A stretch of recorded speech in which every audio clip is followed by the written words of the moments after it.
Alright, so today we're going to be talking about what the heck is shadow banning, and is it really that big of a deal?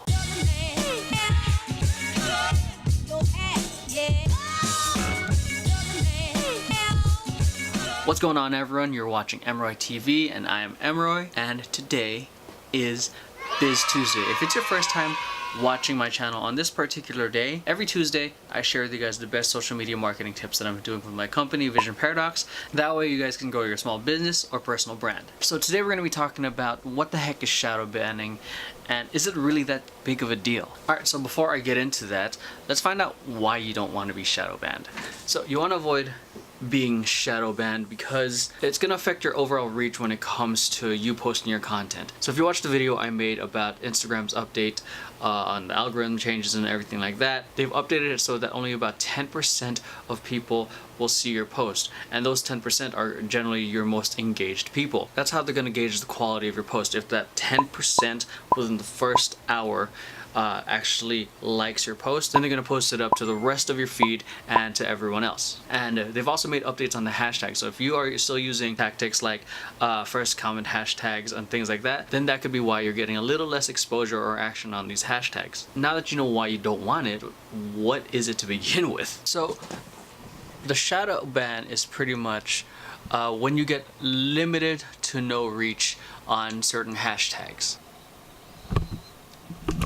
Yeah, sorry guys for the messy bed. I wasn't really planning on filming that day. Just had this idea, kind of played around with it, and then just went with it from there. Back to the video.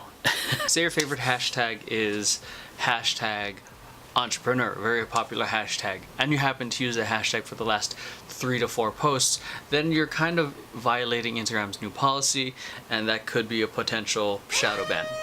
Or if you're using more than 30 hashtags, shadow ban. Or if you're using first comment hashtags, shadow ban. So pretty much the old ways of handling hashtags are exactly what's going to get you into trouble now in this current landscape.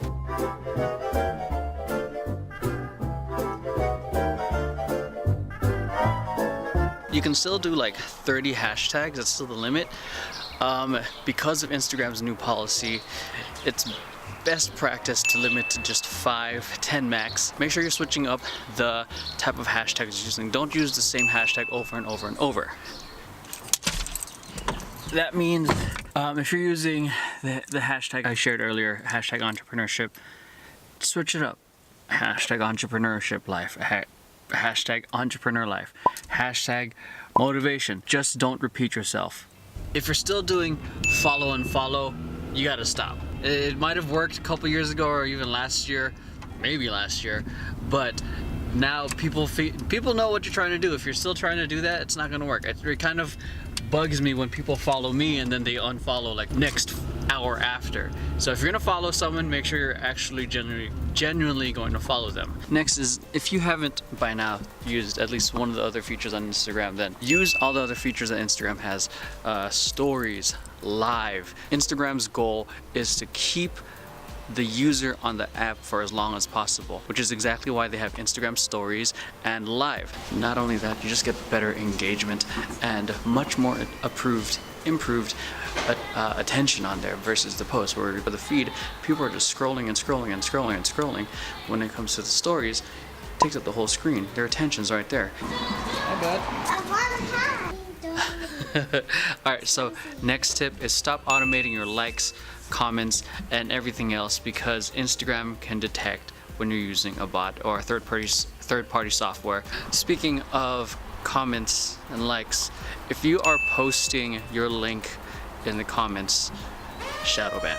So the last tip is take a couple days off from Instagram. Don't use the platform, stay away from it. I'm not exactly sure how it works, but the way I'm kind of connecting it in my brain is almost like having a fast day. For those of you who are knowledgeable or know a little bit about intermittent fasting, where you fast for like 12 to 16 hours or take an entire day to fast to help reset the insulin, the way I'm thinking about it is allowing Instagram to reset your profile back down to 0. That's how I'm kind of thinking of it. I don't think that's how it actually is gonna work, but that's just how I'm making sense of it in my head. That's it. Hope you guys enjoyed today's video. Hope you guys enjoyed the little switch up on how I did the videos. If you guys liked this little format switch up and want a little bit more of that, leave a comment down below. You guys know what to do.